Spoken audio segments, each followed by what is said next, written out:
పశ్చిమ గోదావరి జిల్లా తణుకు మండలం వేల్పూరు గ్రామంతో పాటు అత్తిలి మండలం శివపురం గ్రామంలో ఏర్పాటు చేసిన కార్యక్రమంలో తుఫాను బాధితులకు నిత్యావసరాలను అందజేశారు. తణుకు నియోజకవర్గంలో మొత్తం 1250 కుటుంబాలను గుర్తించి వారికి ప్రభుత్వం నుంచి నిత్యావసరాలను అందజేస్తున్నట్లు చెప్పారు.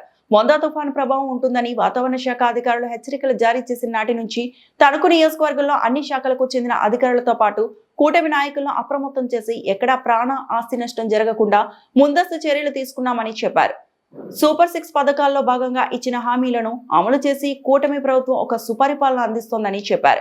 ముఖ్యమంత్రి చంద్రబాబు నాయుడు, ఉప ముఖ్యమంత్రి పవన్ కళ్యాణ్, మంత్రి నారా లోకేష్ సారథ్యంలో రాష్ట్రంలో అభివృద్ధి సంక్షేమం పరుగులు పెట్టిస్తున్నారని అన్నారు. చంద్రబాబు నాయుడు చేస్తున్న అభివృద్ధిని చూసి పొరుగు దేశాలతో పాటు పొరుగు రాష్ట్రాలకు చెందిన పలువురు పారిశ్రామికవేత్తలు పెట్టుబడులు పెట్టేందుకు రాష్ట్రానికి వస్తున్నారని అన్నారు. భవిష్యత్ తరాలకు ఒక అభివృద్ధి చెందిన రాష్ట్రం కావాలనే ఉద్దేశంతో చంద్రబాబు నాయుడు కృషి చేస్తున్నారని చెప్పారు. తెలుగుదేశం పార్టీ హయాంలో ఒక వేల్పూరు గ్రామంలో సుమారు 100 కోట్ల మేర అభివృద్ధి ఖర్చు చేశామని గుర్తు చేశారు. గత వైసీపీ ప్రభుత్వ హయాంలో మంత్రిగా ఉన్న కారుమూరి రైతులను దుర్భాషలాడిన ఘటనలు ఉన్నాయని చెప్పారు. అనంతరం తణుకు మండలంలో 652 కుటుంబాలకు నిత్యావసరాలను ఈ సందర్భంగా ఎమ్మెల్యే రాధాకృష్ణ అందజేశారు. ఈ కార్యక్రమంలో కూటమి నాయకులు, కార్యకర్తలు పాల్గొన్నారు. ప్రతి నెలలా పెరిగి 9 సార్లు విద్యుత్ ఛార్జీలు పెంచాడు. ఆ విధంగా ఆ రోజు పరిపాలన పట్టించాడు. అభివృద్ధి లేదు, ఎక్కడా కూడా ఒక పని కూడా చేయలేదు. ఈరోజు ఆ విధంగా కాకుండా సంక్షేమాన్ని అందిస్తూ అభివృద్ధి చేస్తూ ఈరోజు మన గ్రామాలన్నీ కూడా అభివృద్ధి చేసుకోవడం జరుగుతుంది. అలాగే మనకి రైతులకు సంబంధించి ఈరోజు మనకి అన్నదాత సుఖీభావ పథకం ద్వారా 20,000 రూపాయలు ఇవ్వడం జరుగుతుంది. సూపర్ 6లో ఏదైతే హామీలు ఇచ్చారో ఆ హామీలన్నీ కూడా అమలు చేసి ఈరోజు ప్రభుత్వం ఒక సుపరిపాలన, మంచి సంక్షేమాన్ని అందిస్తుంది. ఇది మనందరం కూడా గుర్తుపెట్టుకోవాలి. కూటమి ప్రభుత్వం ఈరోజు తెలుగుదేశం, జనసేన, బీజేపీ ఉండటం వల్ల మన రాష్ట్రం అభివృద్ధి చెందుతుంది, మన గ్రామం అభివృద్ధి చెందుతుంది, మన నియోజకవర్గం అభివృద్ధి చెందుతుంది. అలాగే మన పిల్లలందరికీ కూడా ఉద్యోగాలు రావడానికి పెద్ద ఎత్తున పరిశ్రమలు, పెట్టుబడులు వస్తున్నాయి. ఈరోజు చంద్రబాబు నాయుడు గారిని చూసి ప్రపంచం నుంచి, అనేక దేశాల నుంచి, అనేక రాష్ట్రాల నుంచి పెట్టుబడిదారులందరూ కూడా ఈరోజు మన రాష్ట్రానికి వచ్చి పెట్టుబడులు పెడుతున్నారు. ఇది మనకి, మన పిల్లలకి, భవిష్యత్ తరాలందరికీ కూడా ఒక అభివృద్ధి చెందిన రాష్ట్రంలో ఉండే విధంగా ఉపయోగపడుతుంది. కనుక మీరు అందరూ కూడా ఆలోచించండి. ఈరోజు అన్ని కార్యక్రమాలని ఏ విధంగా అమలు చేస్తున్నాము, అలాగే మన వేల్పూరు గ్రామాన్ని ఏ విధంగా అభివృద్ధి చేసుకుంటున్నాము. ఈరోజు ఎక్కడా కూడా అభివృద్ధికి సంబంధించి మనకి ఎన్ని నిధులు కావాలంటే అన్ని నిధులు కూడా తీసుకొచ్చి మనకి అమలు చేసేటటువంటి బాధ్యత నాది. ఈరోజు 2014-19లో నేను శాసనసభ్యునిగా ఉన్నప్పుడు మన గ్రామానికి అభివృద్ధికి, సంక్షేమానికి ఆ రోజు 100 కోట్లు ఖర్చు పెట్టాను ఈ గ్రామం మీద. మీరందరూ కూడా అర్థం చేసుకోవాలి. అన్ని అభివృద్ధి పనులు చేస్తాం. మనం సిమెంట్ రోడ్లు వేసుకున్నాం, పెద్ద పెద్ద రోడ్లు వేసుకున్నాం, బైపాస్ రోడ్డు నిర్మించుకున్నాం. గ్రామంలో ట్రాఫిక్ లేకుండా ఉంది. ఈరోజు అందరూ అడుగుతారు, మీ గ్రామానికి చేసుకుంటున్నామని అని. ఈరోజు నేను చెప్పేది ఒకటే, మన గ్రామానికి అభివృద్ధి చేయడానికి ఎట్టి పరిస్థితుల్లోనూ కూడా వెనకడుగు వేయను. ఇంకా ఎక్కడైతే అభివృద్ధి కార్యక్రమాలు ఉన్నాయో, మీకు డ్రైన్లు కానీ, రోడ్లు కానీ, ఏ సమస్య ఉన్నా అవన్నీ కూడా తీర్చడానికి అన్ని విధాలుగాను కూడా ప్రయత్నాలు చేస్తున్నాం, ముందుకు వెళ్తున్నాం. నేను కోరేది ఒకటే, 2019 నుంచి 2024 వరకు ఇక్కడ మంత్రిగా పనిచేశాడు కారుమూరి నాగేశ్వరరావు. ప్రభుత్వంలో అధికారంలో ఉండి ఏ విధంగా ప్రజలందరినీ కూడా అప్రమత్తం చేసి ఆ తుఫాను ప్రభావం ఏ విధంగా, ఎక్కడెక్కడ ఏ విధంగా ఉంటుందనేది ఈరోజు చూసి ప్రజలని ఎక్కడా కూడా ఎవరు కూడా ప్రాణ నష్టం లేకుండా, ఆస్తి నష్టం లేకుండా ముందే అలర్ట్ చేసి ఒక సమర్థవంతమైనటువంటి నాయకత్వాన్ని అందించినటువంటి విషయాన్ని మనందరం కూడా గ్రహించాలి. మంతా తుఫాను వస్తే భారీగా వర్షాలు, గాలులు వస్తాయి, ఇంకా చాలా ఇబ్బందులు పడే పరిస్థితి వస్తుందనే దశలో అధికారులను అందరినీ కూడా అప్రమత్తం చేసి, అలాగే ఎక్కడెక్కడైతే గ్రామాల్లో ఎక్కడైనా తుఫాను వలన ఏదైనా ఇల్లు ఇబ్బంది పడతారా, ఎక్కడైనా ఇల్లు లేని వారందరినీ కూడా రీహాబిలిటేషన్, పునరావాస కేంద్రాలకి తరలించి ముందు జాగ్రత్తలు చర్యలు తీసుకోవడం జరిగింది.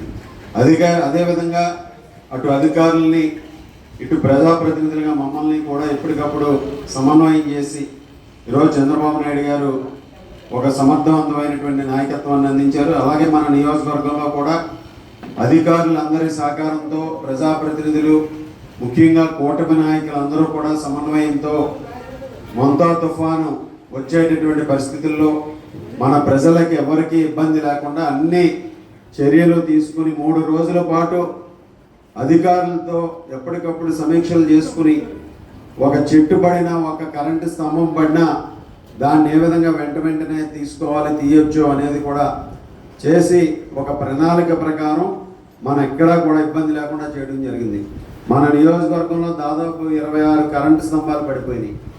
కానీ ఎక్కడా కూడా ప్రజలకు ఇబ్బంది లేకుండా, కరెంటు సమస్య లేకుండా వెంటనే కరెంటు స్తంభాలను కూడా మార్చి మనకి విద్యుత్ కోతలు లేకుండా చేయడం జరిగింది. అదేవిధంగా దాదాపు 30 చెట్ల వరకు పడిపోయినాయి రోడ్ల మీద. వాటికి కూడా ఎక్కడ ఇబ్బంది లేకుండా, ట్రాఫిక్ అంతరాయం లేకుండా వెంటనే ఆ చెట్లను కూడా తీయించి మన అధికారులందరూ కూడా మంచి సమర్థవంతంగా పనిచేసి మనకి మన నియోజకవర్గంలో ఎక్కడా కూడా ఇబ్బంది లేకుండా చేయడం జరిగింది. అదేవిధంగా పునరావాస కేంద్రాల్లో ఎవరైతే ఉన్నారో అటువంటి కుటుంబాలందరికీ కూడా ఈరోజు బియ్యం, అదేవిధంగా ఇతర నిత్యావసర వస్తువులను కూడా అందించడం జరిగింది. మనకి ఎక్కడైతే మగ్గాలు ఉన్నటువంటి నేతన్నలు ఉన్నారో వారికి ఈరోజు నిత్యావసర వస్తువులు, బియ్యాన్ని కూడా అందించమని ప్రభుత్వం ఆదేశాలు ఇవ్వడం జరిగింది. అలాగే మత్స్యకారులు ఎక్కడైతే ఉన్నారో, అంటే వేటకెళ్ళేటటువంటి మత్స్యకారులు ఎవరైతే ఉన్నారో వారికి కూడా ఈ నిత్యావసర వస్తువులన్నింటినీ కూడా అందించమని ఆదేశాలు ఇవ్వడం జరిగింది. దానిలో భాగంగా మన నియోజకవర్గంలో దాదాపు 1100 కుటుంబాలకి ఈరోజు నిత్యావసర వస్తువుల్ని వీటన్నిటినీ కూడా పంపిణీ చేయడం జరుగుతుంది. ఈరోజు మనందరం కూడా చూస్తే మనకి తణుకు మండలంలో దాదాపు 652 కుటుంబాలకి ఈరోజు అందించడం జరుగుతుంది. దువ్వ, కోనాల, మండపాక, ముద్దాపురం, వేల్పూరు, తణుకు టౌన్, ఆ విధంగా ఇక్కడ అందరికీ కూడా అందించడం జరుగుతుంది. ఒక వేల్పూరు గ్రామంలోనే ఎవరైతే నేత అన్నలు ఉన్నారో వారికి 154 కిట్లు, అదేవిధంగా మత్స్యకారులు కుటుంబాలకి 114 మందికి, మొత్తంగా 268 మందికి మనకి ఇక్కడ వేల్పూరులో అందించడం జరుగుతుంది. మన మండలంలో, తణుకు మండలంలో 652 కుటుంబాలకి, అదేవిధంగా ఇరగోరం మండలంలో మనకి మరొక 301 కుటుంబాలకి, అలాగే అత్తిలి మండలంలో మరొక 330 కుటుంబాలకి. ఈ విధంగా మనకి నియోజకవర్గంలో ఉన్నటువంటి ఎక్కడైతే నేతలు ఉన్నారో వారికి, మత్స్యకారులకి, అదేవిధంగా పునరావాస కేంద్రాల్లో ఉన్నటువంటి కుటుంబాలకి కూడా ఈ కిట్లను అందించడం జరుగుతుంది. ఈరోజు ప్రభుత్వం కూడా ఆ విధంగా మనందరికీ సంక్షేమం కోసం పనిచేస్తుంది. కూటమి ప్రభుత్వం ఏర్పడిన తర్వాత సంక్షేమ పథకాలు అమలు చేయడంలో పెన్షన్లు కూడా మీరందరూ కూడా చూసారంటే 1వ తారీఖున మీకు 4000 పెన్షన్ ఇస్తుంది. ప్రభుత్వం ఎన్నికలైనప్పుడు మీరందరూ కూడా చూస్తే ఎన్నికలు జరగకముందే 3 నెలలు పెన్షన్లు కలిపి 7000 రూపాయలు మొదటి నెల ఆ రోజు ప్రభుత్వం ఏర్పడిన వెంటనే మీకు అందరికీ కూడా ఇవ్వడం జరిగింది. ఈరోజు ప్రతి నెల కూడా 1వ తేదీన ప్రజాప్రతినిధులుగా మేమందరం కూడా వచ్చి ఇవ్వడం జరుగుతుంది. అందరికీ కూడా ఒకవేళ 1వ తేదీన సెలవు వస్తే 31వ తేదీన 30వ తేదీన వచ్చేస్తుంది.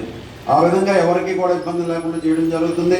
తల్లికి వందనం, ఎంతమంది పిల్లలు ఉంటే అంతమందికి కూడా 15,000 ఇచ్చాం. అప్పుడు జగన్మోహన్ రెడ్డి ఒకరికే ఇచ్చారు, ఒక పిల్లవారికి ఇచ్చారు. కానీ ఈరోజు ఎంతమంది ఉంటే అంతమందికి 15,000 ఇచ్చాం. అలాగే 3 గ్యాస్ సిలిండర్లు మహిళలకు ఇచ్చాం. మీరందరికీ కూడా ఉచిత బస్సు ప్రయాణాన్ని కల్పించారు. ఈరోజు అమ్మా బస్సు ఎక్కిన వాళ్ళు ఎంతమంది చేయొద్దని మీలో ఉచిత బస్సు వేస్తూ ఒక సంక్షేమాన్ని అందిస్తున్నారు. 16 నెలలు అవుతుంది ప్రభుత్వం వచ్చి. మీరు అందరూ కూడా చూశారు, ఎప్పుడైనా కరెంటు బిల్లులు పెరిగినాయా, గ్యాస్ ధరలు పెరిగినాయా, పన్నులు పెరిగినాయా? మీరు అందరూ కూడా ఆలోచన చేస్తే ఎక్కడా కూడా ఏ ధరలు కూడా పెంచకుండా నిత్యావసర వస్తువుల ధరలన్నీ కూడా మీకు సకాలంలో అన్ని ధరలు కూడా తగ్గించే విధంగా కూడా చేయడం జరిగింది. ఈరోజు పన్నులు కూడా తగ్గించారు. జిఎస్టీ తగ్గించి ప్రధానమంత్రి నరేంద్ర మోడీ గారు జిఎస్టీని తగ్గించడం వల్ల ఈరోజు మనకి నిత్యావసర వస్తువులు, మనం రోజు వాడుకునేటటువంటి సబ్బులు కానీ, టూత్పేస్టులు కానీ, నూనెలు కానీ, నెయ్యిలు కానీ, వంట సరుకులు కానీ, ఉప్పు, అదేవిధంగా పాలకు సంబంధించినటువంటివన్నీ కూడా మీకు ధరలు తగ్గినాయి. మీరు అందరూ కూడా చూసుకోండి అమ్మా. గత నెలకి ఈ నెలకి ధరలు తగ్గాలి. తగ్గకపోతే మన దృష్టికి తీసుకురండి. మీకు ఇవన్నీ కూడా తగ్గాలి. కొన్ని ధరలు మనందరం కూడా చూసాం. ఆ రోజు జగన్మోహన్ రెడ్డి గారు